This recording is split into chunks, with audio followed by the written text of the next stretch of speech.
Si je vous parle d'endroits magiques en Bretagne, vous allez sûrement penser à des sites très connus comme la forêt de Brocéliande ou les alignements de Carnac.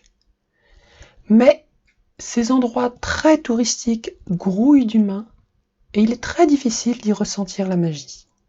En réalité, toute la Bretagne est magique. Et si l'on se donne la peine de chercher un peu, chaque bourgade de la terre de légende révèle son lot de mystères enchantés. Pour vous le prouver, je vous invite dans ma petite commune de Locmaria-Plouzané, à l'ouest de Brest. Je n'ai que quelques pas à faire pour découvrir le premier site magique de Locmaria-Plouzané. Ici se dressait autrefois un alignement de 60 menhirs de quartz orangé, qui ont tous mystérieusement disparu, à l'exception d'un survivant, le menhir de Kéréven. Et le terme de survivant n'est pas inadapté pour ce mégalithe exceptionnel, car il est composé pour moitié de quartz orangé et pour moitié d'un chêne qui a poussé tel un dragon de bois, nous menaçant de sa gueule ouverte pour protéger son trésor de pierre. Le chêne étant lui-même un arbre magique, ce menhir, moitié vivant, moitié minéral, a une présence tout à fait extraordinaire. En regardant de plus près le dragon de bois, on s'aperçoit qu'il garde en son sein un mystérieux trésor. Je vais regarder de plus près pour découvrir ce qui se trouve caché entre la pierre et le bois. Et j'y trouve une petite boîte et à l'extérieur un étrange message enroulé. Oserais-je le regarder ?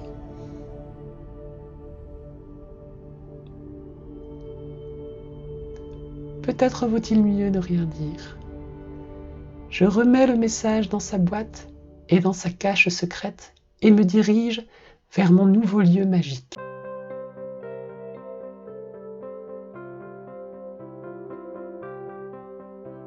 À quelques minutes de marche de là, se trouve la chapelle Saint-Sébastien. Une chapelle qui ne paye pas de mine, mais dont l'histoire est pourtant associée à un miracle. Au XVIIe siècle, la peste s'abattit sur Locmaria-Plouzané et fit des dizaines de morts.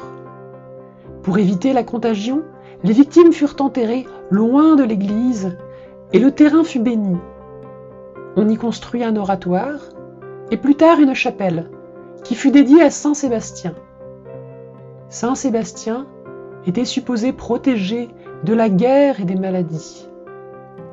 Et lorsque des siècles plus tard, le mal frappa à nouveau, les habitants des alentours vinrent chercher protection dans cette chapelle et implorèrent Saint Sébastien de les protéger.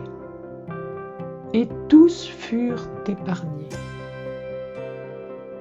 Fût-ce la chance, le pouvoir protecteur du saint, ou la chapelle elle-même était-elle construite sur un site magique dont les vertus dateraient d'avant les ères chrétiennes ? La chapelle garde aujourd'hui ses portes closes et ne les ouvre qu'en de rares occasions. Mais elle demeure là, prête à protéger les habitants de Locmaria et des collines avoisinantes, si la colère de Dieu devait à nouveau les frapper.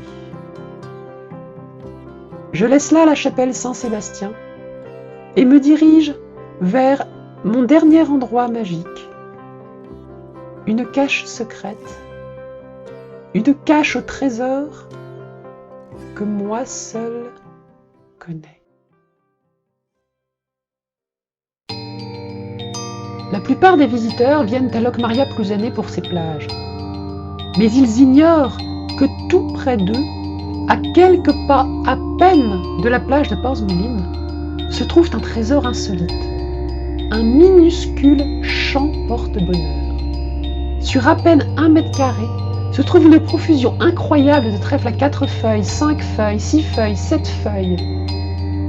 Un champ où il suffit de se pencher pour ramasser une de ces herbes magiques et repartir un authentique porte-bonheur. Je ne vous révèle pas l'endroit exact du champ magique, car le trèfle à 4 feuilles n'est pas forcément porteur de chance. Dans les légendes bretonnes, il est aussi annonciateur de mort. Alors peut-être vaut-il mieux y réfléchir à 2 fois avant de partir à sa recherche. Locmaria Plouzané, avec son menhir vivant, sa chapelle miraculeuse et son champ de porte-bonheur, n'est pourtant qu'une commune ordinaire, ou plutôt devrais-je dire, une commune extraordinaire comme toutes les autres. Ceux qui vivent en Bretagne, qui gardent le cœur et les yeux ouverts, savent de quoi je parle.